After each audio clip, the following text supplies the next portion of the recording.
एक जंगल में एक शेर रहता था। गीदड़ उसका सेवक था। जोड़ी अच्छी थी। शेरों के समाज में तो उस शेर की कोई इज्जत नहीं थी, क्योंकि वह जवानी में सभी दूसरे शेरों से युद्ध हार चुका था। इसलिए वह अलग थलग रहता था। उसे गीदड़ जैसे चमचे की सख्त जरूरत थी, जो 24 घंटे उसकी चमचागिरी करता रहे। गीदड़ को बस खाने का जुगाड़ चाहिए था।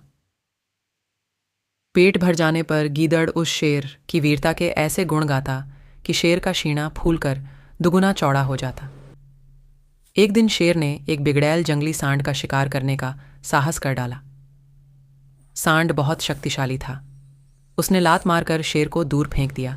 जब वह उठने को हुआ तो सांड ने फां फां करते हुए शेर को सींगों से एक पेड़ के साथ रगड़ दिया। किसी तरह शेर जान बचाकर भागा। शेर सींगों की मार से काफी जख्मी हो गया था। कई दिन बीते, परंतु शेर के जख्म ठीक होने का नाम नहीं ले रहे थे। ऐसी हालत में वह शिकार नहीं कर सकता था। स्वयं शिकार करना गीदड़ के बस का नहीं था। दोनों के भूखों मरने की नौबत आ गई।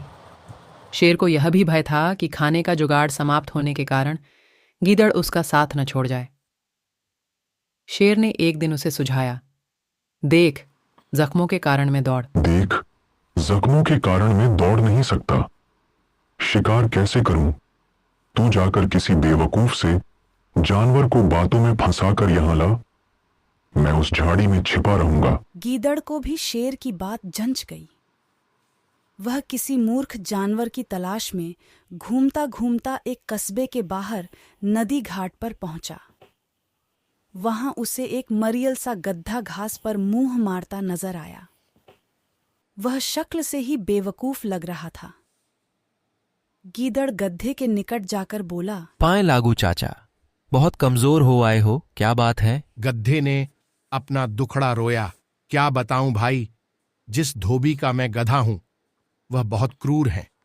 दिन भर ढुलाई करवाता है और चारा कुछ देता नहीं। गीदड़ ने उसे न्योता दिया, चाचा, मेरे साथ जंगल चलो ना, वहां बहुत हरी हरी घास है, खूब चरना, तुम्हारी सेहत बन जाएगी। गधे ने कान फड़फड़ाए। राम राम, मैं जंगल में कैसे रहूंगा?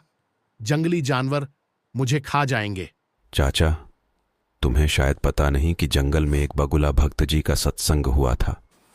उसके बाद सारे जानवर शाकाहारी बन गए हैं। अब कोई किसी को नहीं खाता। गीदड़ बोला और कान के पास मुंह ले जाकर दाना फेंका। चाचू, पास के कस्बे से बेचारी गद्दी भी अपने धोबी मालिक के अत्याचारों से तंग आकर जंगल में आ गई थी। वहां हरी हरी घास खाकर वह खूब लहरा गई है। तुम उसके साथ घर बसा लेना। गद्धे के दिमाग पर हरी हरी घास और घर बसाने के सुनहरे सपने छाने लगे। वह गीदड़ के साथ जंगल की ओर चल दिया। जंगल में गीदड़ गद्धे को उसी झाड़ी के पास ले गया जिसमें शेर छिपा बैठा था। इससे पहले कि शेर पंजा मारता, गधे को झाड़ी में शेर की नीली बत्तियों की तरह चमकती आंखें नजर आ गईं। वह डरकर उछला, गधा भागा और भागता ही गया। शेर बुझे स्वर में गीदड़ से बोला, भाई, इस बार मैं तैयार नहीं था। तुम उसे दोबारा लाओ, इस बार गलती नहीं होगी। गीदड़ दोबारा उस गधे की तलाश में कस्बे में पहुंचा। उसे देखते ही बोला, चाचा, तुमने तो मेरी नाक कटवा दी। तुम अपनी दुल्हन से डरकर भाग गए। उस झाड़ी में मुझे दो चमकती आंखें दिखाई दी थीं, जैसे शेर की होती हैं। मैं भागता ना तो क्या करता? गधे ने शिकायत की। गीदड़ झूठ मूठ माथा पीटकर बोला, चाचा, ओ चाचा, तुम भी निरे मूर्ख हो। उस झाड़ी में तुम्हारी दुल्हन थी।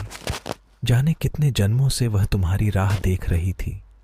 तुम्हें देखकर उसकी आंखें चमक उठी तो तुमने उसे शेर समझ लिया। गधा बहुत लज्जित हुआ। गीदड़ की चाल भरी बातें ही ऐसी थीं। गधा फिर उसके साथ चल पड़ा। जंगल में झाड़ी के पास पहुंचते ही शेर ने नुकीले पंजों से उसे मार गिराया। इस प्रकार शेर व गीदड़ का भोजन जुटा।